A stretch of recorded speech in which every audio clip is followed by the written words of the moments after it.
এটা একটা তামাশার নির্বাচন। তো সাধারণ যে আওয়ামী লীগ করেছে তাকে আপনারা মব সৃষ্টি করেছেন, তাকে মামলা দিয়েছেন, তাকে হামলা দিয়েছেন, এখনো দেন। তাহলে আপনারা যে বৈষম্যের কথা বলেছিলেন, যে বৈষম্যের জন্য আন্দোলন করেছেন, সেই বৈষম্য যদি এখনো হয় তাহলে জনগণ কি বুঝে না? আপনারা দুর্নীতির বিরুদ্ধে আন্দোলন করেছেন, কিন্তু আপনারাই দুর্নীতি করতেছেন। নাসিরউদ্দিন পাটোয়ারির এনসিপির বাচ্চা কাচ্চা নাকি ওইখানে গিয়ে চাঁদাবাজি করতেছে, টাকা না দিলে নাকি দোকান ভাঙচুর করে তাদের উঠায় দেয়। কিছু সমন্বয়করা দেশের যে অঘটন ঘটিয়েছে সম্পূর্ণ ডক্টর ইউনূস সাহেবের ভরসায়।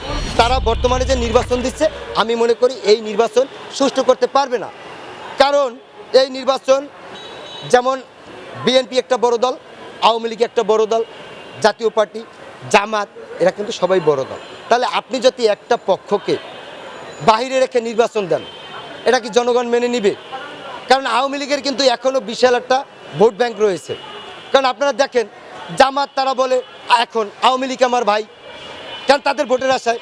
বিএনপি বলে আওয়ামী লীগ আমার ভাই, ভোটের আশায়। তাইলে ভাই দোসর কই? আপনারা যে এতদিন দোসর বলেছেন, দোসর কি মুছে গেছে?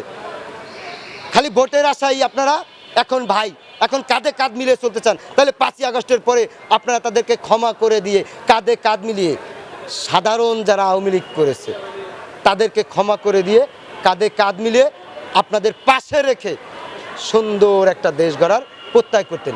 কিন্তু তা না করে আমরা দেখেছি যারা আওয়ামী লীগের সুযোগ সুবিধা গ্রহণ করেছে, বড় বড় রাঘব বোয়াল, তাদের অর্থায়নে আপনারা চলেন। কিন্তু সাধারণ যে আওয়ামী লীগ করেছে তাকে আপনারা মব সৃষ্টি করেছেন, তাকে মামলা দিয়েছেন, তাকে হামলা দিয়েছেন, এখনও দেন। তাহলে ভাই এটা কোন তামসায় পড়লাম? তাহলে আপনারা যে বৈষম্যের কথা বলেছিলেন, যে বৈষম্যের জন্য আন্দোলন করেছেন, সেই বৈষম্য যদি এখনও হয় তাহলে জনগণ কি বুঝে না? আপনারা দুর্নীতির বিরুদ্ধে আন্দোলন করেছেন, কিন্তু আপনারাই দুর্নীতি করতেছেন। এটা কি জনগণ বোঝে না? এই 18 মাসে জনগণ এটা বুঝে গেছে। আপনারা এসেছেন দ্রব্যমূল্যের দাম কমাবেন, আপনারা এসে কি করছেন? যে গ্যাস ছিল 1250 টাকা, সেটা এখন 3000 টাকা করে দিয়েছেন। 12ই ফেব্রুয়ারি যে নির্বাচন অন্তর্বর্তীকালীন সরকার ঘোষণা দিয়েছে, আমি মনে করি এটা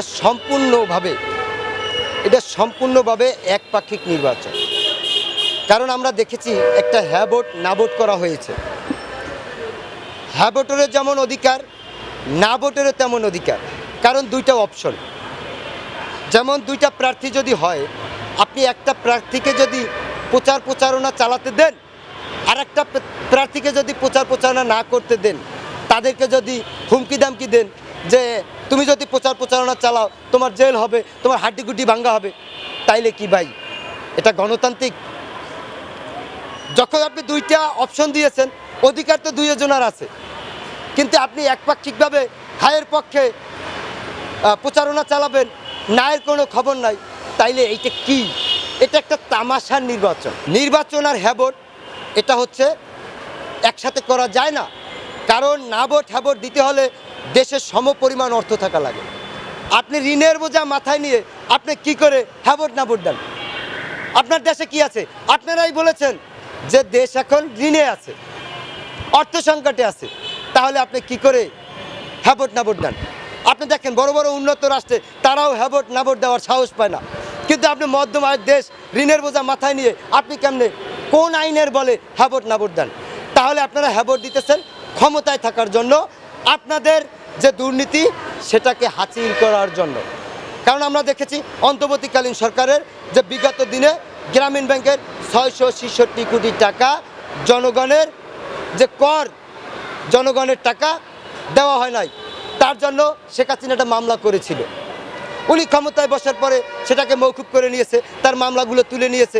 অন্তর্বর্তীকালীন সরকারের আদম ব্যবসার কাজ, সে একটা ট্রাভেল এজেন্সি লাইসেন্স নিয়েছে অন্তর্বর্তীকালীন সরকার। তারপর আপনারা দেখেন এই যে সমন্বয়করা বা যারা ছাত্র ছিল, আমি সব ছাত্রকে বলবো না, কিছু ছাত্রদেরকে সামনে বিক্রি করে, জুলাইকে বিক্রি করে দিয়েছে কিছু সমন্বয়করা।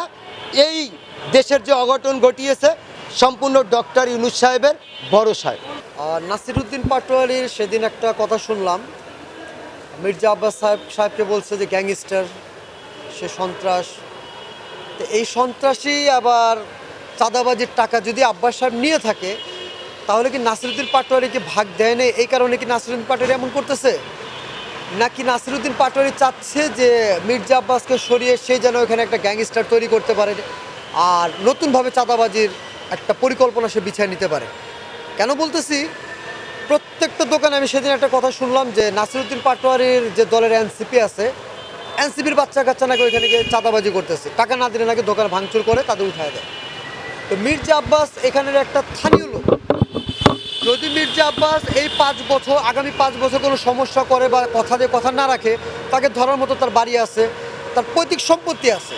কিন্তু নাসিরুদ্দিন পাটোয়ারি যে এভাবে কথাগুলো বলতেছে যেগুলো কোনো বাস্তবতা নাই, তাকে কোথায় ধরবে? তাকে যে এমপি একজন মুখের উপরে বললো যে আপনাকে যে এমপি বানাবো, আপনার বাসা কথা আমি তো তাই চিনি না। নাসিরুদ্দিন পাটোয়ারির এলাকাতে তাকে ঝাড়ু মিছিল করে, নাসিরুদ্দিন পাটোয়ারি এলাকার মানুষ তাকে জুতাতে মারতে চায়। তো মির্জা আব্বাসের এলাকার মানুষ কজন আছে যে তাকে মারতে চায়? দেখান তো আমাকে। তো আপনাদের বুঝতে হবে যে যদি কিনা মির্জা আব্বাস চাঁদাবাজি করতো, সন্ত্রাসী হইতো, তাহলে সবাইকে থ্রেট দিয়ে বেড়াইতো যে আমাকে ভোট দিতে হবে, না দিলে তোমাদের দোকান থাকবে না, তোমাদেরকে মেরে ফেলবো। কিন্তু এখানের ভিতরে মির্জা আব্বাস কজনকে থ্রেট দিছে? অথচ দেখেন আপনি নাসিরুদ্দিন পাটোয়ারি ওপেনলি মানুষকে থ্রেট করতেছে যে সামনে দেখবো, তোমাদের দেখে নেব, তারপরে তোমরা এই ভোট এইভাবে হ্যাঁ পক্ষে না দিলে তোমরা দেশদ্রোহী। তো যেভাবে করে নাসিরুদ্দিন পাটোয়ারি থ্রেট করতেছে তাতে তো বোঝা যাচ্ছে নাসিরুদ্দিন পাটোয়ারি একজন টপ টেরর, নাসিরুদ্দিন পাটোয়ারি একজন সন্ত্রাস। তাহলে আপনারা প্রত্যেকটা জিনিসকে বিবেচনা করে দেখেন যে নাসিরুদ্দিন পাটোয়ারি আর মির্জা আব্বাসকে যদি কম্পেয়ার করেন কখনো এক হবে না। কারণ নাসিরুদ্দিন পাটোয়ারি এই 24-এর পরে তাকে মানুষ চিনলো, তারপরে চিনছে মববাজি থেকে, তার উল্টাপাল্টা গাঁজাখড়ি কথাবার্তা থেকে। এছাড়া কেউ নাসিরুদ্দিন পাটোয়ারি চিনতো না। কিন্তু মির্জা আব্বাস সাহেব আমাদের জন্মের আগে থেকে এই এলাকায় রাজনীতি করে আসছে। সো মির্জা আব্বাস খারাপ হোক আর ভালো হোক আমাদের এলাকার, আমরা তাকে ফেলতে পারবো না। কিন্তু নাসিরুদ্দিন পাটোয়ারি তো আমাদের এখানের না। যাকে তার নিজের এলাকার ভিতরে অবাঞ্ছিত করে, যাকে তার নিজের এলাকা থেকে ঝাড়ু দিয়ে বিতাড়িত করে, তাকে আমাদের এলাকায় জায়গা দেবো কি নতুন করে সন্ত্রাস, নতুন করে মববাজি করার জন্য? অতএব আমরা এই পক্ষে না। একটা জিনিস আমি বলবো, যারা বোঝে তারা অবশ্যই মির্জা আব্বাসকেই ভালোবেসে দেবে। আর যারা নাকি বোকা, যারা নাকি চায় যে এই 8 আসন সন্ত্রাস দিয়ে ভরে যাক, মববাজিতে ভরে যাক, তারাই নাসিরুদ্দিন পাটোয়ারিকে দেবে। ধন্যবাদ। অনেকেই দেখে কি, আপনি দেখতে যাবেন ভাতপুরা, কেউ হলো বড় লোক হওয়ার জন্য আছে, কেউ হলো মান সম্মানের দিকে আছে। কিন্তু এরা যে কেউ হলো আপনার ইনখেলাপি করতে চায় জনগণে, কেউ হলো ফ্যামিলি কার্ড দিতে চায়। কিন্তু আপনি আমার জনগণ ওই মুখ দিয়ে যে কইছে এই কথাগুলো, কিন্তু এইটা বাস্তবতা যে জামাতের আমি যেভাবে কইছে 10,000 টাকা করে লোন দিবে, এইটা নির্বাচনে ও পাশ হয়ে আইসা দিতে হবে না, ওই এমনিতেও ইনখেলাপি জনগণ করতে পারে, এইটা আমরা জানি। আর আপনার তরুণেরা যেভাবে আছি, এইটা আমি আগেও বলছিলাম যে অনেক শিক্ষিত মানুষেরা বেকার ঘুরে বেড়াচ্ছি, কেউ রিক্সা চালাচ্ছে, কেউ মান্দিকেতে কাম করতেছে, মানে তাদের দেখার মতন কেউ নাই, তাদের দেখার মতন কেউ নাই। যেমন আমার পকেটে যদি 5 লাখ টাকা থাকে, আমি যদি উপর মহলে যায় যদি ওই 5 লাখ টাকা দেই, আমার চাকরি হবে। কিন্তু আমার পাশের ঘরে যে ভালো একটা সার্টিফিকেট পাইছে, তার চাকরি হবে না। কিন্তু এমন প্রতিযোগিতা ওরা দেয় না, কোনো দলই দেয় না, আর দিবেও না। কেননা এরা জনগণের জন্য না, এরা আছে খালি জনগণের পিছে। কি কারণে এরা আছে? জনগণের কিভাবে তালে থাকবো এইভাবে আছে, তাছাড়া আর কিছু তালে নাই। এরা কিভাবে, আমি কইছি আগে যে কেউ আছে বড় লোকের ধান্দায়, কেউ আছে হইলো জনগণের আওতায়। কিন্তু আমরা দেখতেছি এই মুহূর্তে কেউ জনগণের পাশে নাই। যদি জনগণের পাশে থাকতো তাহলে জনগণের শিক্ষিত লোকেরা কখনো বেকার থাকতো না, কখনো বেকার থাকতো না, তারা ভালো চাকরি করতো। আজকে দ্বিতীয় নন্দন হইতো এই বাংলাদেশ, দ্বিতীয় নন্দন হইতো এই বাংলাদেশ। যদি খালি দলের কর্মীরা যদি ভালো থাকতো, সরকার যদি ভালো থাকতো। সরকার প্রথমে চুরি করে, সরকার প্রথমে চুরি করে। এই চুরির ভাগ, ওই চুরির টাকাগুলো কারা তোলে? তার কর্মীরা তোলে। তারা যদি ঠিক থাকতো তাহলে আমার জনগণের এই ভোগান্তি হইতো না। আজকে আমি রিক্সা চালাবো কেন?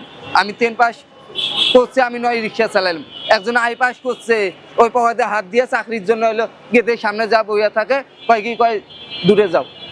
আমাদের তারেক রহমানের স্যার আইতে আছে, তোমরা দূরে। ওই আমাদের শফিকুল রহমান আসতেছে, তোমরা পরে যাও, পরে আসো। এইভাবেই সান্ত্বনা। কিন্তু কোন জনগণ নিয়ে কোন শালা আজ পর্যন্ত ভাবে নাই।